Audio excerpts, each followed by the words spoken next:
Hi everyone, welcome to our channel కొన్సి మరచలు. ఈరోజు మన వీడియోలో రవ్వ లడ్డూలు చూపిస్తున్నానండి.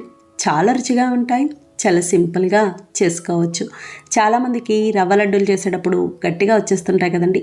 ఒక్కసారి ఇలా ట్రై చేసి చూడండి, సాఫ్ట్గా చాలా బాగుస్తాయి. ఎప్పుడు స్వీట్ తినాలి అనిపిస్తే అప్పటికప్పుడు సింపుల్గా చేసుకోవచ్చు, తక్కువ టైంలో అయిపోతుంది. రవ్వ లడ్డూకి 1 కప్పు ఉప్మా రవ్వ తీసుకున్నాను. తెల్ల రవ్వ ఉంటుంది కదండి, బొంబాయి రవ్వ, అది నేను కొంచెం పెద్ద కప్పుతోనే తీసుకున్నాను. ఇది మనకి ఇంచుమించుగా 300 గ్రాముల వరకు ఉంటుంది. లడ్డూల క్వాంటిటీ కూడా ఎక్కువే అవుతాయి. ముందుగా రవ్వ వేయించుకోవడానికి స్టవ్ ఆన్ చేసి ప్యాన్ పెట్టి 5 స్పూన్ల నెయ్యి వేసుకోవాలి. మనం రవ్వ ఎక్కువ తీసుకున్నాం కాబట్టి నెయ్యి క్వాంటిటీ ఎక్కువే పడుతుంది. అంతగా తక్కువైతే తర్వాత చూసి వేసుకోవచ్చు.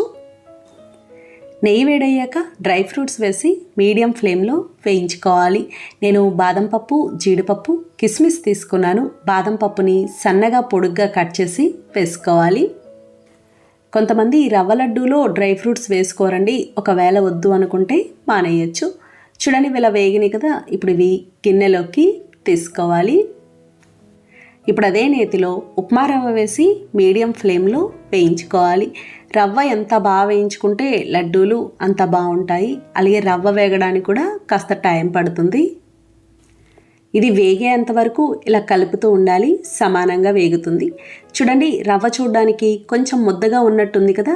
ఇలా ఉంది అంటే మనం వేసుకున్న నెయ్యి సరిపోయినట్టు. ఇలా లేకుండా పొడి పొడిగా ఉంది అనుకుంటే ఇంకొక స్పూన్ వరకు వేసుకోవచ్చు. నెయ్యి తక్కువైనా రవ్వ సరిగ్గా వేగదు.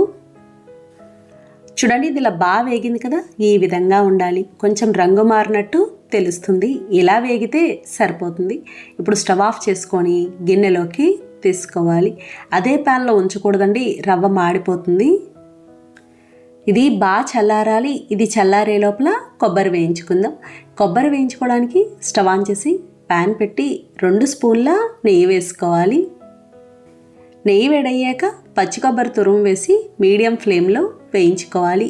1 కప్పు ఉప్మా రవ్వకి అదే కప్పుతో 1/2 కప్పు పచ్చి కొబ్బరి తురుము తీసుకోవాలి. కరెక్ట్గా సరిపోతుంది. ఎండు కొబ్బరి వేయకూడదండి, పచ్చి కొబ్బరే బాగుంటుంది. అలాగే నేను కొబ్బరి కోరేది ఉంటుంది కదా, దాంతో కోరుకున్నాను. లేదంటే మీరు మిక్సీలో అయినా మిక్సీ పట్టుకోవచ్చు. చూడండి, ఇది కూడా ఇలా బాగా వేగింది కదా. ఇలా కొంచెం రంగు మారితే సరిపోతుంది. ఇప్పుడు స్టవ్ ఆఫ్ చేసుకొని మనం ముందుగా వేయించుకున్న రవ్వలో వేసి కలుపుకోవాలి. కొబ్బరి, రవ్వ 2 కూడా పూర్తిగా చల్లారాలి. వేడి ఉండకూడదు.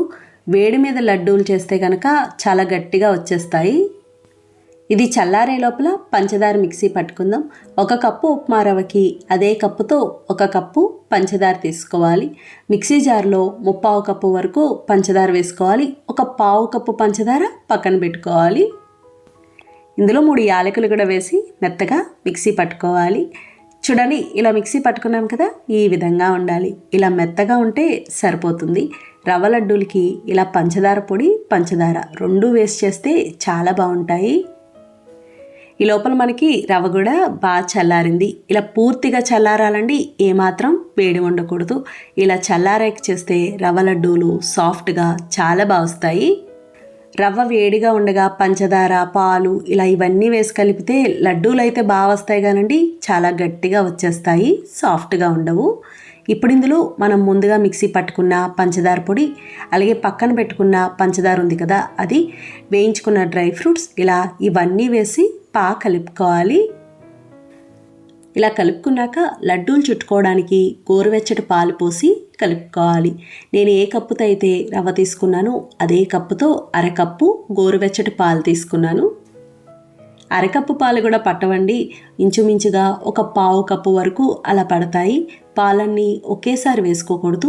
ముందు కొన్ని పాలు పోసుకొని కలిపి లడ్డు అవుతుందో లేదో చూసుకోవాలి. ఈ విధంగా ఇలా లడ్డు అయితే కనుక సరిపోయినట్టు. మీకు ఇలా అవ్వకుండా విడిపోయినట్టు ఉంది అనుకుంటే ఇంకొన్ని పాలు పోసి కలుపుకోవచ్చు.